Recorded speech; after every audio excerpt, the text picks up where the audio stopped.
Hello friends, welcome to mid wicket masala. Saturday double header, 2 match.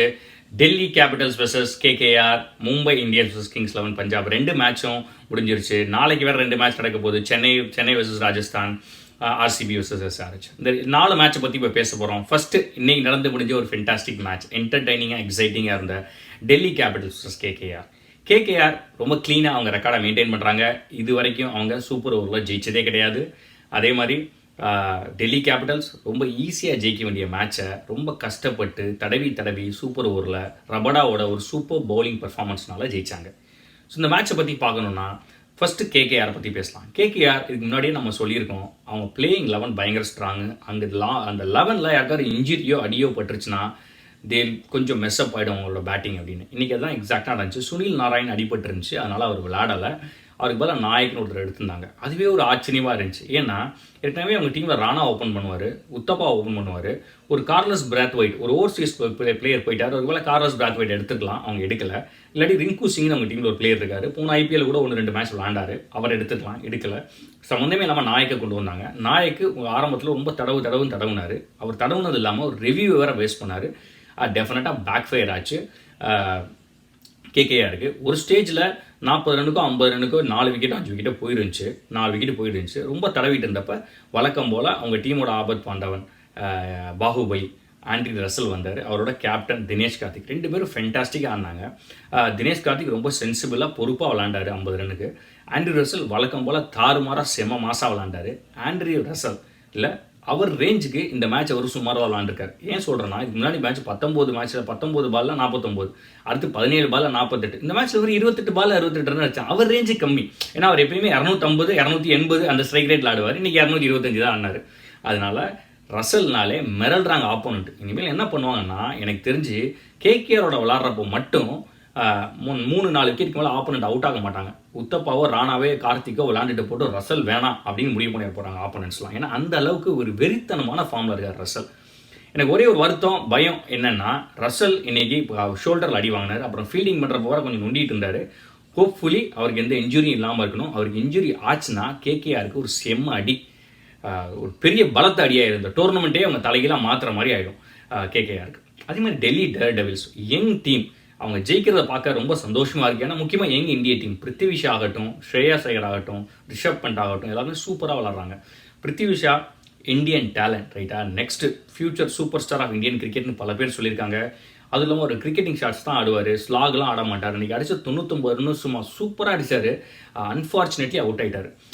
அவங்கெல்லாம் out ஆகிறத பார்க்குறப்ப தான் இல்லை, போன மேட்ச் அதே மாதிரி விஜய் சங்கரில் மேட்சை முடிக்கல. இதோட பிருத்திவி ஷா முடிக்கல. ஸோ இவங்கெல்லாம் இல்லை, இந்த தோனியை பார்த்து கற்றுக்கலாம். ஆக்சுவலாக இவங்களுக்கு இன்னும் வயசு இருக்குது, நிறைய எக்ஸ்பீரியன்ஸ் ஆக அவங்களும் மாறுவாங்க. பட் தோனியை பார்த்தீங்கன்னு வச்சுக்கோங்களேன், கடைசி வரைக்கும் மேட்சை முடிகிற வரைக்கும் போக மாட்டார்.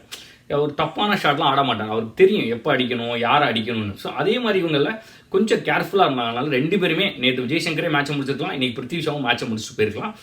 பட் அதெல்லாம் விட பிருத்திவி ஷா ஆட் ஃபென்டாஸ்டிக், இன்னொரு பெஸ்ட் இன்னிங்ஸ் பிருத்திவி ஷா விளாண்டது. ஸ்ரேயாஸ் ஐயர் அவரும் சூப்பராக விளாண்டாரு, நல்லா சப்போர்ட் பண்ணார். ரிஷப் பண்ட் வழக்கம் போல் வந்து மேட்சை முடிக்க பார்த்தாரு, அவர் அவுட் ஆகிட்டு போயிட்டார். பட் கிறிஸ் மோரிஸ் வந்ததை விட டெல்லிக்கு நல்லா ஸ்ட்ராங்காக இருக்குது. So Delhi looks a very good side நோ. ஹோப்ஃபுல்லி இல்லை, they will continue to win. இந்த மாதிரி ஜெயிச்சு டெல்லி மாதிரி ஒரு டெல்லி மாதிரி ஒரு டீம் ஐபிஎல் கப்பு ஜெயிச்சாங்கன்னா டெஃபினட்டாக பார்க்குறதுக்கே ரொம்ப சந்தோஷமாக இருக்கும். This will give Delhi lot of confidence in next matches. So Delhi will be very happy. KKR அதை பற்றி கவலைப்பட மாட்டாங்க. ஏன்னா கேகேஆர் ஒரு ஸ்டேஜில் கன்ஃபார்மாக தூக்குற மாதிரி இருந்தப்போ இவ்வளோ தூரம் க்ளோஸாக கொண்டு வந்து சூப்பர் ஓவர் போட்டு, அதுவும் குல்தீப் யாதவ் லாஸ்ட் ஓவர் செமையாக போட்டார். அந்த ரன் அவுட் ரிங்கு சிங் அடிச்ச த்ரோ வாங்கி அடிச்சிருந்தாங்கன்னா ஒருவேளை கேகேஆர் தோத்தே போயிருப்பாங்க, டெல்லி கேபிட்டல்ஸ் தோத்தே போயிருப்பாங்க. பட் கேகேஆர் இதை பற்றி ரொம்ப யோசிக்க மாட்டாங்க. ஓகே, நல்லா ஃபைட் பண்ணோம், நல்லா விளாண்டோம் அப்படிங்கிற அந்த கான்ஃபிடன்ஸ் அவங்ககிட்டே இருக்கும். டெல்லி கேபிட்டல்ஸ்க்கு ஜெயிச்ச கான்ஃபிடன்ஸ் இருக்கும். So it's a very good entertaining மேட்சாக இருந்துச்சு இன்னைக்கு. 2வது மேட்ச் அப்படின்னு பார்த்தீங்கன்னா Mumbai Indians and Kings 11 Punjab. Mumbai இந்தியன்ஸ்க்கு பிரச்சனைனா, ஏற்கனவே நம்ம பழைய ஃபர்ஸ்ட் வீக் ஆஃப் ரிவ்யூவில் சொன்ன மாதிரி தான், அந்த மிடில் ஆர்டரில் போலார்ட் பேட்டிங்கும் பிடிக்க மாட்டேங்கிறாரு, பவுலிங்கும் போட மாட்டேங்கிறாரு. எதுக்கு அவர் டீமில் இருக்கார் அப்படிங்கிற கேள்வி பரவாயில்ல பேச ஆரம்பிச்சிட்டாங்க. அதே மாதிரி இதுக்கு முன்னாடியே சொல்லியிருந்தோம், இஷான் கிஷன் போன வருஷம் நல்லா விளாண்டு கொடுத்தாரு மும்பைக்கு. யுவராஜ் சிங் வச்சுருக்காங்க. இன்றைக்கி அவங்க தோற்றதுக்கு முக்கியமான காரணம் அப்படிங்கிறது காரணம், அந்த மிடில் ஓவர்ஸில் யுவராஜ் சிங் 22 பாலில் 18 ரன் அடித்தார். போலார்ட் 9 பாலில் 4 ரன்னும் 5 ரன்னும் அடித்தார். ஸோ இந்த 31 பால், அதாவது க்ரூஷியல் 5 ஓவர்ஸில் வேஸ்ட் பண்ணிட்டாங்க அவங்க 2 பேரும் சேர்ந்து. ஓகேவா? ஸோ அது ஒரு பெரிய அடி அவங்களுக்கு. அந்த போர்ஷனை மும்பை இந்தியன்ஸ் ஃபிக்ஸ் பண்ணி ஆகணும். ஏன்னா டோர்னமெண்ட் ப்ராக்ரஸ் ஆக இன்னும் கஷ்டமாக இருக்கும். அது என்ன பண்ண போகிறாங்கன்னு தெரில. எனக்கு தெரிஞ்சு பென் கட்டிங்கை ரீப்ளேஸ் பண்ணலாம், இஷான் கிருஷ்ணை கொண்டு வரலாம், அந்த மாதிரி ஏதாவது பண்ணுவாங்களான்னு தெரில.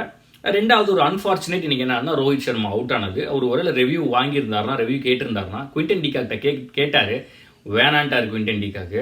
அவரும் ரோஹித் சர்மா போயிட்டார். பட் ரோஹித் சர்மா ஒருவேளை ரிவ்யூ எடுத்திருந்தாருன்னா அது நாட் அவுட்னு வந்திருக்கும், ஒருவேளை மேட்ச் தலைகீழாக மாறி இருக்கலாம். ஸோ அதுதான் ஒரு மும்பை இந்தியன்ஸ்க்கு இன்றைக்கி கொஞ்சம் அடியாயிடுச்சு.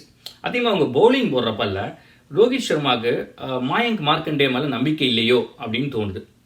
அது காரணம் என்னென்னா, மாயங்க் மார்க்கண்டே நீ ஒரு ஓவர் தான் போட்டார், பாண்டியாவை போட்டு அடின்னு அடித்தாங்க, அவருக்கு 3 ஓவர் கொடுத்தாங்க, ஏன்னு தெரியல. ஸோ அது வந்து ஒரு புரியாத இருந்துச்சு. ஒருவேளை மாயங்க் மார்க்கண்டே போட்டிருந்தாருன்னா ஒருவேளை மேட்ச் மாறி இருக்கலாம், இல்லை அவர் மேலே நம்பிக்கை இல்லைன்னா அவருக்கு பதிலாக வேறு ஏதாவது பவுலர் எடுக்கலாம். இதுதான் மும்பை இந்தியன்ஸோட நிலவரம். அன்றைக்கி மும்பை இந்தியன்ஸ்க்கு இந்த தோல்வி கொஞ்சம் அதிர்ச்சியாக இருந்திருக்கும். ஏன்னா போன மேட்ச் ஜெயிச்சதுலேருந்து அவங்க ஜெயிச்சிடலாம் அப்படின்னு நினச்சிட்டு இருந்தாங்க. இது கொஞ்சம் கான்ஃபிடென்ஸையும் அவங்க டீம் ஸ்ட்ரக்சரை கொஞ்சம் ரீதிங்க் பண்ணணும், யாரை எங்கே இறக்கணும், இப்போ டீம் மாற்றணும் அப்படிங்கிற யோசனையில் அவங்க இப்போ மும்முரமாக இருப்பாங்க. அடுத்த மேட்ச்சில் ஒரு சில சேஞ்சஸ் எதிர்பார்க்கலாம் அப்படிங்கிறது என்னோட அபிப்பிராயம். அதே மாதிரி கிங்ஸ் 11 பஞ்சாப் சைட், இந்த 2 டீமுக்கு ஒரு பெரிய டிஃபரன்ஸ் அப்படின்னு பார்த்தீங்கன்னா அவங்களோட ஸ்பின்னர்ஸ். கிங்ஸ் 11 பஞ்சாபோட ஸ்பின்னர்ஸ் செம்மையாக போட்டாங்க, முருகன் அஸ்வின் அண்ட் ரவிச்சந்திரன் அஸ்வின். அந்த அளவுக்கு குருநாள் பாண்டியாவும் மார்க்கண்டேவும் போடல, மார்க்கண்டேக்கு வாய்ப்பு கிடைக்கல, குருநாள் பாண்டியாவும் அடித்தாங்க. ஸோ முருகன் அஸ்வின் தான் அவ்வளோக்கு மிடில் ஓவர்ஸில் செம்மையாக போட்டார். இன்னைக்கு 2 விக்கெட் எடுத்தார், 25 ரன் கொடுத்து. யுவராஜ் சிங் எல்லாம் அளவு விட்டார் அவர் ஆக்சுவலாக. ஸோ டெஃபினட்டாக ஒரு நல்ல மூவ், முஜ்பீர் ஜர்டான் எடுக்காமல் இவர் எடுத்தது ஒரு நல்ல மூவ் அஸ்வினை பொறுத்த வரைக்கும். அதே மாதிரி இன்னைக்கு ராகுல் இன்னைக்கு நான் விளாண்டே ஆகணும் அப்படிங்கிற மாதிரி விளாண்டாரு. முதல் ஒரு 35 பாலுக்கும் 40 பாலுக்கும் பவுண்டரியே அடிக்கலை, அதுக்கப்புறம் தான் பவுண்டரியே அடித்தார், கடைசியில் நின்று முடிச்சு கொடுத்தாரு. பட் தேர் வெரி கிளியர், இந்த ஸ்கோரை பார்த்தோன்னா நம்ம சேஸ் பண்ணிடலாம் அப்படின்னு அவங்களுக்கு தோணியிருக்கு. அதனால தான் அவ்வளோ பொறுமையாக விளாண்டுருக்காங்க. கெயில் வழக்கம் போல் ஒரு ஃபென்டாஸ்டிக் ஸ்டார்ட் கொடுத்தாரு, good to see in form. இன்னைக்கு பெரிய அடிஷன், ஒரு கேமியோ நாக், ஃபென்டாஸ்டிக் நாக் ஆடினார்னா அது மாயங்க் அகர்வால். இந்த மேட்ச் பஞ்சாப் ஜெயிச்சதுக்கு ஒரு முக்கியமான காரணம், கெயில் அவுட் ஆனோன்னா அந்த டெம்போ குறையாமல் அவர் அடிச்சுக்கிட்டே இருந்தார். 40 ரன் அடிச்சிருந்தாலும் சூப்பராக விளாண்டார் மாயங்க் அகர்வால். அவங்க ஜெயிச்சதுக்கு அதுதான் காரணம். Punjab will be very very happy with this victory. இந்த விக்ட்ரி அவங்களுக்கு நிறைய கான்ஃபிடன்ஸ் கொடுக்கும். விளாண்ட 3 மேட்ச்சில் 2 மேட்ச் ஜெயிச்சிட்டாங்க. போன வருஷம் மாதிரி இல்லாமல் ஆரம்பத்தில் ஜெயிச்சுட்டு அப்புறம் தோத்தாங்க, அது இல்லாமல் இந்த வருஷம் கண்டினியூஸாக அவங்க ஜெயிக்கணும் அப்படிங்கிறது என்னோட ஆசை. வழக்கம் போல் புதுசாக யாராவது ஒருத்தர் ஐபிஎல் கப் வாங்கினா ரொம்ப சந்தோஷமாக தான் இருக்கும். நாளைக்கு நடக்க போகிற மேட்ச் சென்னை ராஜஸ்தான். சென்னையை பொறுத்த வரைக்கும் நிகிடி இன்ஜர்டு, நம்ம டேவிட் வில்லி போயிட்டார், ஆக்சுவலாக இங்கிலாந்துக்கு போயிட்டார். ஸோ நிகிடிக்கு பதிலாக ரீப்ளேஸ்மெண்ட் சொல்லிட்டாங்க. ஸ்காட் குக்லிஜன் அப்படின்னு ஒரு New Zealand bowler, New Zealand pace bowler, நிறைய வெரைட்டி போடுவார், ஸ்லோ பால்லாம் போடுவார், ஓரளவுக்கு பேட்டிங் ஆடுவார். பட் அவருக்கு தோனி விளாட வாய்ப்பு கொடுப்பாரான்னு எனக்கு தெரியல, ஏன்னா ஃபாஃபுக்கே இன்னும் கொடுக்கல. அதே மாதிரி ராஜஸ்தான் சைடில் பேப்பரில் பார்க்க டீம் ரொம்ப நல்லா இருக்குது, ஆனால் கிரவுண்டில் விளாட மாட்டேங்கிறாங்க. நாளைக்கு பிச் எப்படி இருக்க போகுன்னு தெரியல, ஒரு ஸ்பின் பிச் இருக்குன்னா ஈஷோதியை கொண்டு வரலாம். ஸோ நாளைக்கு மேட்ச் கொஞ்சம் இன்ட்ரெஸ்டிங்காக இருக்குமா அப்படின்னு தெரில எனக்கு. என்னை பொறுத்த வரைக்கும் ஃபேவரேட்ஸ்னு பார்த்தீங்கன்னா சென்னை தான். சென்னையை சேப்பாக்கில் தூக்கடிக்கிறதுங்கிறது அவ்வளோ ஈஸியான காரியம் கிடையாது. பட் நாளைக்கு ராஜஸ்தான் என்ன பண்ணுறாங்க, they desperately need to win this match. Okay, கட்டாயம் அவங்க ஜெயிச்சே ஆகணும். ஸோ என்ன பண்ணுறாங்க அப்படின்னு தெரில. அதே மாதிரி அடுத்த match SRH versus RCB. Obviously SRH stronger opponents, good bowling attack, very strong. David Warner, Kane Williamson, Bairstow, Vijay சங்கர்னு பேட்டிங் ஃபார்மில் செம்மையாக இருக்காங்க. பவுலிங்லேயும் ரஷீத் கான் இருக்கார் இங்கே முக்கியமாக. அகெயின்ஸ்ட் 2 பேர், ஏபிடி அண்ட் விராட் கோலி, இவங்க 2 பேர் நம்பி தான் இருக்குது. நாளைக்கு என்ன சேஞ்சஸ் பண்ணுறாங்க அப்படின்னு தெரில. ஆர்சிபி எனக்கு தெரிஞ்சு அன்சேஞ்சாக போவாங்க எஸ்ஆர்ஹெச். ஆர்சிபி சைட்லேருந்து காலின் இருக்கும்போதெல்லாம் சவுத்தி ஆடுறாரா இல்லை வேறு ஏதாவது ஆடுறாரா. ஹெட்மேயர் என்ன பண்ண போகிறாங்க, ஹெட்மேயர் 2 மேட்சாக ஒன்றுமே ஆடல, நாளைக்கு ஏதாவது புரட்சி பண்ணுவாரான்னு தெரில. மிச்சப்படி எனக்கு மறுபடியும் ஏன்னா ஏபிடி வில்லியர்ஸ், கோலி ஆடி, செஹால் ஓரளவுக்கு நல்லா போகிறாரு, ஷைனி கூட ஓரளவுக்கு நல்லா போகிறாரு. ஸோ ஆர்சிபி நாளைக்கு கட்டாயம் ஜெயிச்சே ஆகணும். ஒரு விராட் கோலி ஸ்பெஷலாக, ஏபிடி ஸ்பெஷலாக நாளைக்கு இருந்துச்சுன்னா ரொம்ப சந்தோஷப்படுவேன். பட் அது நடக்குமான்னு தெரில, பார்க்கலாம். ஸோ இதே மாதிரி நாளைக்கு மேட்ச் முடிஞ்சு 2 மேட்ச் முடிஞ்சு அதை பற்றி நம்ம பேசலாம். அது வரைக்கும் இந்த வீடியோ உங்களுக்கு பிடிச்சிருந்துச்சுன்னா தயவுசெய்து லைக் பண்ணுங்கள், ஷேர் பண்ணுங்கள், கமெண்ட் பண்ணுங்கள், சப்ஸ்கிரைப் பண்ணுங்கள். தேங்க்யூ.